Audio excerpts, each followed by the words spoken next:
Mike Bohn here in Chicago the morning after UFC 319, where Khamzat Chimaev took the title from Dricus Du Plessis in the main event. This man was the backup, did not end up fighting Caio, but you were watching closely. What did you think of what Khamzat did last night? I think he did what he does to everyone, and he just dominated the guys with his kind of wrestling and jiu-jitsu and all his stuff. And I just think that people don't have answer for that. They don't know how to prepare for that. Like they think it's just about hire a lot of wrestlers and then try to take me down. I would just training how to defend takes down. There's nothing to do with that. So I think people make a lot of mistakes when they prepare to fight against Khamzat. He's able to finish a lot of guys when he gets to the back in that position. Was he doing something wrong, or was Dricus doing something right?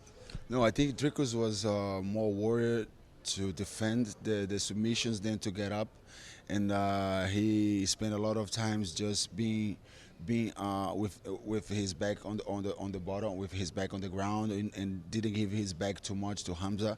But I think he did a pretty good work defending. But then he annullated the other things to get up and get out of the positions. What's like your overall take on the performance? We see 529 total strikes landed, 21 minutes of ground control, but you see a lot of fans out there calling it boring, not exciting. What did you think? I think he did what he always does, but this time he didn't finish. So when a grappler comes and just hug the guys and he doesn't finish, it becomes a boring fight. For sure, it's a title fight, high-level guys, Dricus Du Plessis. He was doing very good in the division. He was the reigning champion and everything. But when the grappler guys come and don't finish, it becomes a boring fight like that. Yeah. Is Khamzat more impressive to you now, or does he look more beatable to you now? For me, it's the same. I always see him as the same. He's a phenomenal athlete, very strong. His wrestling is like high level. It's almost impossible to scramble with him because he does that since he was like 9 years old. So he's doing scramble all his life. So I think that's all the mistake that people does. Dricus tries some guillotines and all that. So I don't think that's the way. So I think the same thing. I spent 1 month in his training camp when he was in All Stars over there, and I know very well how he works, his system and everything. And I think have advantage between all the middleweight fighters. I think I'm the one that have advantage to beat him because I know what exactly is he's doing, what exactly is his system, and all these steps that he needs to go through and how to deny these steps. So I'm very respectful for Khamzat. He's like a brother for me, but at this time, at this point, at this level of the competition, it's me and him. You got a win to get through, obviously, out in Paris in a few weeks. How's your body feeling? Because you're going to have to cut weight again in a few weeks. People are worried about you. They're like, is he going to do the Tony Ferguson thing, cutting weight twice? Like, how are you going to make sure you're healthy and recovered to cut weight again? Yeah, I'll make sure I don't do the Tony Ferguson thing, because I think it's two different eras and two different structures.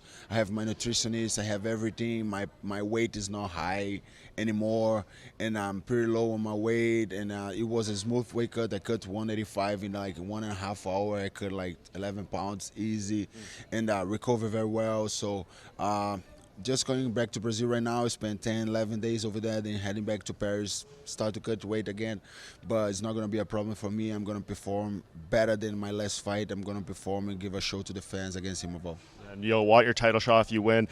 There's this talk maybe Khamzat will turn around for Abu Dhabi. Would you be open to fighting and then fighting again that soon, or would you maybe have him fight someone else, then you get the winner? To be honest, if somebody offered Chimaev to fight Khamzat, he would say no right now because he was mopped in the floor by Khamzat when they trained together.